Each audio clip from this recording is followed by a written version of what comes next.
This is KCCK's Culture Crawl. I'm Dennis Crane, and my guest today is John Rapson from the University of Iowa Jazz Program. John, welcome back. Thank you, Dennis. Thanks for having me. Nice to see you. And, of course, there's been a lot of hullabaloo lately about the opening of the new Hampshire Auditorium. But, of course, just down the street, you have a new facility, that has opened up that is certainly the equal for classroom and performance experience in the new Voxman. Well, it surpasses anything that we had in the old Voxman. I got to tell you, I was happy to see that one float down the river. Yeah. Don't say that too loudly. Yeah. Well, they had to cut costs, and they didn't do it in terms of fortifying the outside. It really looked like it was prepared for Armageddon.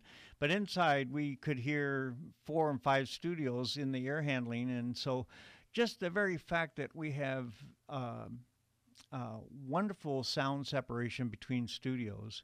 They've tested them to about 120 decibels.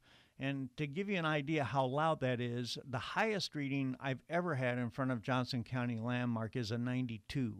So I could have an entire big band in my office and you wouldn't hear it next door. Yeah, it's amazing. And, of course, the new concert hall and the new recital halls, our rehearsal spaces, everything is just so gorgeous, and it sounds good, and it's beautiful, and it has light. There is natural light in every part of it, and the building is designed to be open so you don't feel like you're sequestered in some kind of an institutional setting. It's really a wonderful place just to walk around in. It's just a beautiful building, and I know that you as faculty and I know the students are really having a great time getting used to it too. Yeah, we all feel like we can wear long pants now. So you're going to kick off the jazz music in that building with a concert coming up this weekend. Right. Well, we've actually already had something in the recital hall, 3 Dogs and a Bone, which were all alumni performers, Jim Dreyer and Steve Grismore and Rich Med and Scott Barnum. But this will be the first big band concert that we've done in the new building, and it'll be the first jazz concert that we've done in the new concert hall, the larger hall. So this is going to be a new experience and a pretty exciting time for us. So Johnson County Landmark, of course, the university's top jazz band, and that is coming up on Friday the 28th, correct? That's right. This coming Friday at 7:30 p.m., and it's a free concert open to the public. What's going to be on the program?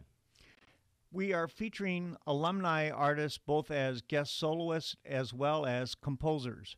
So some of the program includes Ed Sarah's Johnson County Express, which was the lead for album that Dan Yoder recorded with the band back in the early 80s and helped win the Notre Dame Jazz Festival back in those days. And it's a real barn burner. It's a lot of fun. Ed Sereth now, of course, is at the University of Michigan and heads up their Jazz and Creative Studies program. And then we're going to do Brett Savachik's arrangement of Miles Davis 81. Brett is head of jazz studies at SUNY Potsdam. And a Cedar Rapids native, graduate of Cedar Rapids Prairie. We had him with the Corridor Jazz Project. Oh, is that right? As an alumnus of that band a year or so ago. Well, Brett is also a fine trombonist, and he's been in the thick of things now. He's a veteran of the college teaching situation, and his arrangements are very fresh and well-crafted. We're going to do Dale Ayler. Dale was part of the 65 band with David Sanborn, and he did an arrangement of I Love You that featured David Sanborn. So we're going to throw Nate Bogert, our recent grad from 2011 that now teaches at Ball State in Indiana, play the role of David Sanborn. And what else do we have on that? Oh, we're going to play a piece by Marcelo Coumgen, who is a wonderful Brazilian pianist who did his master's here and has now finished his doctorate at Illinois. And he wrote a tune called The Servant. We're going to do some fun things, like we're going to feature Jose Emilio Gobbo on the guitar on a Wes Montgomery piece called Movin' West. Everybody probably knows those sessions with Oliver Nelson. And we're going to feature Cassius Goens on the Louis Bellson feature Skin Deep. So we're going to pull out some chestnuts that will allow us to do individual solos in addition to the alumni composers. So you've bringing back those 3 guys who are fairly recent graduates of the program. Cassius and Nate and Jose Gobbo. Jose. Yeah. Jose is also doing his doctorate at the University of Illinois.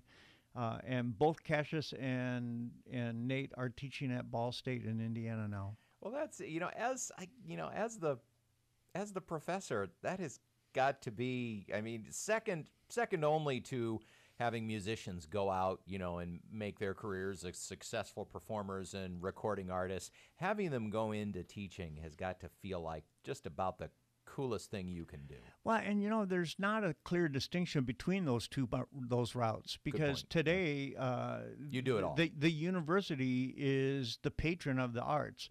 It was the church for many years, and then the aristocracy, and then we had a time that we're still participating in, that was the middle class, the constituency that paid for public performances. But if you're a jazz musician, it's really hard to make a living, even if you're a stellar musician, to make a living solely on performance. And most of today's top musicians are working somewhere under the patronage of university system.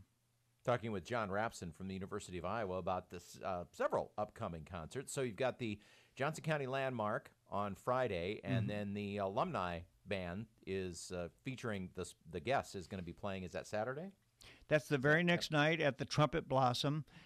What we've done this year, because of the opening of the new School of Music, we are featuring alumni artists all through the year. And we started, of course, with David Sanborn and the old Geezer band from the 60s.